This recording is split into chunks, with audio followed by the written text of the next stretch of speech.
कि क्या दिन दिखा रही है सियासत की धूप छांव।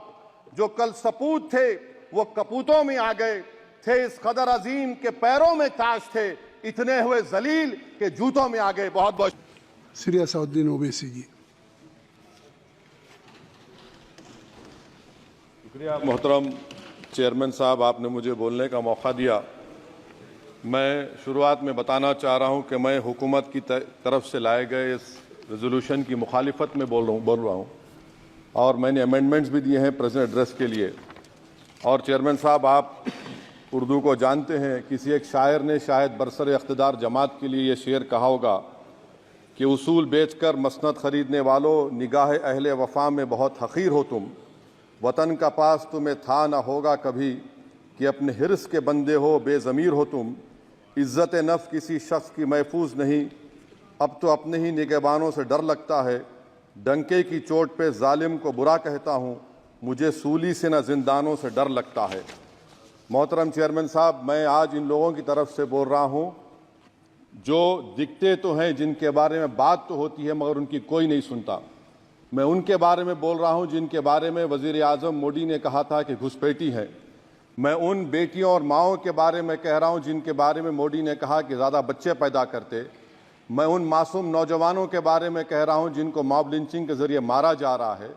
मैं उन बेज़ुबान माँ और बाप के बारे में बोल रहा हूँ जिनकी औलाद आज इस हुकूमत के गलत कानून के चक्कर में जेलों में सड़ रहे हैं। सर, मैं दस्तूर जब इस ऐवान में बन रहा था, संविधान बन रहा था, तो उस वक्त अलहदा वोटर लिस्ट और इंतखाबी रिजर्वेशन की बात आई, तो उस वक्त के हमारे फाउंडिंग फादर्स ने, हमारे बुजुर्गों ने, दोनों समुदाय के हिंदू और मुसलमानों ने फैसला किया कि हम इस पर राज़ी नहीं होंगे। बल्कि उन्होंने क्या कहा था हमारे फाउंडिंग फादर्स ने, उन्होंने मुखालिफत की थी अलहदा वोटर लिस्ट की और इंतखाबी रिजर्वेशन की। उन्होंने कहा था, I quote sir, it is the duty of majority community to ensure that minorities are elected in the representative numbers. BJP मुसलमानों की नफरत पर जीतती है और मुसलमानों के नाम निहाद मसीहा मुसलमानों के 90% ज़्यादा वोट हासिल करते हैं, मगर फिर भी इस ऐवान के दरवाजे नहीं खुलते मुसलमानों के लिए और सिर्फ 4% मुसलमान जीत कर आते हैं। सर, संविधान सिर्फ एक किताब नहीं है जिसे चूमा जाए, संविधान एक किताब नहीं है जिसे दिखाया जाए, संविधान एक सिंबल भी है, मगर संविधान एक हमारे बुजुर्गों के ख्वाबों की किताब है। हमारे जमहूरियत को हमारे बुजुर्गों ने इस तरह समझा, हमारे फाउंडिंग फादर्स ने इस तरह जमहूरियत को समझा कि इसमें हर समुदाय और मजहब और समाज के मानने वाले लोगों की राय को शामिल किया जाएगा इस मुल्क को चलाने के लिए, मगर इस ऐवान में सिर्फ 4% मुसलमान जीत कर आते हैं।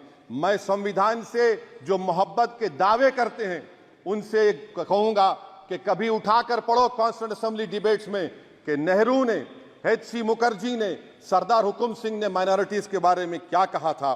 सर, वतन अजीज का मुस्तकबिल कैसा होगा जब बीजेपी मुझे गायब करना चाहती है और दीगर हिज़्ब इख्तिलाफ की पार्टियां के लिए मेरा वजूद सिर्फ वोट डालना और अपनी खबर में जाकर सो जाना है। इसीलिए आप देखते हैं कि ये समाजी इंसाफ है सर कि 4% मुसलमान जीत कर आते हैं। सर, इस ऐवान में OBC समाज के MP अब अपर कास्ट के MP के बराबर हो चुके हैं। OBC समाज के MP अब अपर कास्ट MP के बराबर हो चुके हैं और 14% मुसलमान सिर्फ 4% जीत कर आते हैं। CSDS का डेटा ये बताता है कि इस मुल्क में जो वोट बैंक है, जो एक मुश्त वोट डालता है, वो अपर कास्ट का है। मुसलमान का कभी ना वोट बैंक था ना कभी रहेगा। सर, 4 जून के बाद 6 मुसलमानों की मॉब लिंचिंग हुई, 11 घरों को मध्य प्रदेश में मोदी के बुलडोजर ने निस्तो नाबूद कर दिया। हिमाचल प्रदेश में एक मुसलमान की एक दुकान को लूट लिया गया और हिज़्ब इख्तिलाफ की पार्टियों की तरफ से सन्नाटा है। शायद अब वक्त आ चुका है कि लफ्ज मुसलमान का नाम लेना भी अब उस पर पाबंदी आयद कर दी जाएगी। सर, मैं ये बात बताना चाह रहा हूँ कि नरेंद्र मोदी को जो मैंडेट मिला है। एक मिनट,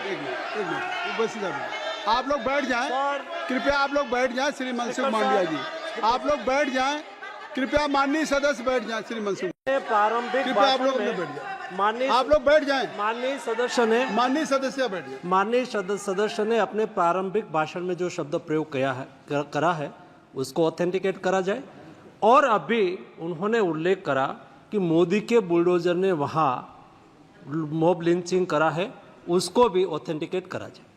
निश्चित तौर से इसको ठीक है, ठीक है, ठीक है, ठीक है, ठीक है। उवैसी साहब, जब भी कोई बात नहीं सर, आप चेयर पर बैठे हैं जी, इसलिए आप मंत्री जी को पेट में दर्द हुआ, माशाल्लाह, शुक्रिया उनका। नहीं, तो सर मैं ये बोल मंत्री की रहा था, जवाबदेही है ये अरे ये नहीं, मंत्री इससे की बुरी बात क्या है? पेट में दर्द हो सकता है। वो दर्द ये सब ठीक अच्छा, है। दर्द हुआ, चलिए दर्द हुआ, दिल का दर्द हुआ।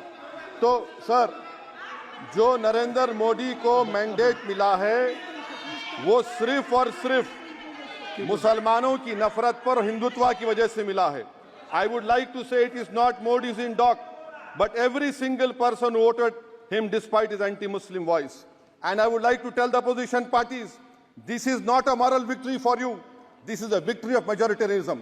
Everyone should contemplate and do introspection. Why is it that the OBCs and the upper caste are getting their due representation? Why are the Muslims not getting?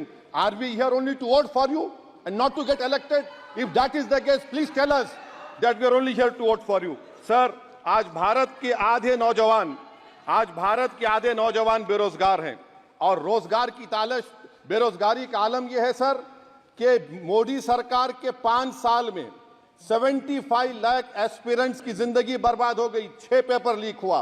बेरोजगारी का आलम यह है सर कि रशिया जा रहे हैं, वहां जाकर अपनी जानों को दे रहे हैं। बेरोजगारी का आलम यह है कि नरेंद्र मोदी रोजगार का कैंप चलाती है नौजवानों के लिए कि तुम इजराइल में जाकर काम करो, उनको कैनन फॉडर बना रही है ताकि फलस्तीनियों की जायदादों को हड़प कर सके।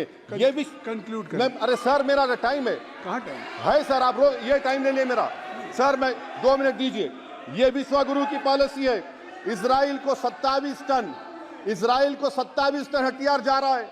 9 मिलियन भारत के लोग गल्फ में काम करते हैं, क्या असर पड़ेगा? 47,000 इजरायली फलस्तीनी मार चुके हैं। क्या है हमारी पॉलिसी सर? क्यों हथियार दे रहे हैं सर? नस्लकशी हो रही है। सदर जमहूरिया के खुतबे में राष्ट्रपति के सर, मैं उसी पे बोल रहा हूं सर, उसमें लिखा हुआ है फॉरेन पॉलिसी के ऊपर, आप पैराग्राफ नंबर 25 देख लीजिए। सदर जमहूरिया में सैचुरेशन अप्रोच है।